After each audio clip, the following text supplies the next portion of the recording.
महाभारत का युद्ध चल रहा था।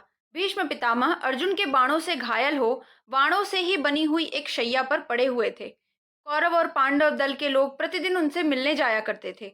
एक दिन का प्रसंग है कि पांचों भाई और द्रौपदी चारों तरफ बैठे थे और पितामह उन्हें उपदेश दे रहे थे।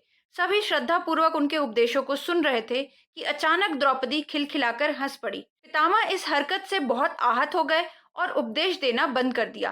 पांचों पांडव भी द्रौपदी के इस व्यवहार से आश्चर्यचकित थे। सभी बिल्कुल शांत हो गए।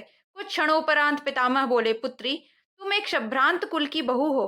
क्या मैं तुम्हारी इस हंसी का कारण जान सकता हूँ? द्रौपदी बोली, पितामह, आज आप हमें अन्याय के विरुद्ध लड़ने का उपदेश दे रहे हैं, लेकिन जब भरी सभा में मुझे निर्वस्त्र करने की कुचेष्टा की जा रही थी, तब कहाँ चला गया था आपका ये उपदेश? आखिर तब आपने भी मौन क्यों धारण कर लिया था?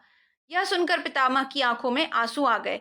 कातर स्वर में उन्होंने कहा, पुत्री, तुम तो जानती हो कि मैं उस समय दुर्योधन का अन्न खा रहा था। वह अन्न प्रजा को दुखी कर एकत्र किया गया था। ऐसे अन्न को भोगने से मेरे संस्कार भी क्षीण पड़ गए थे।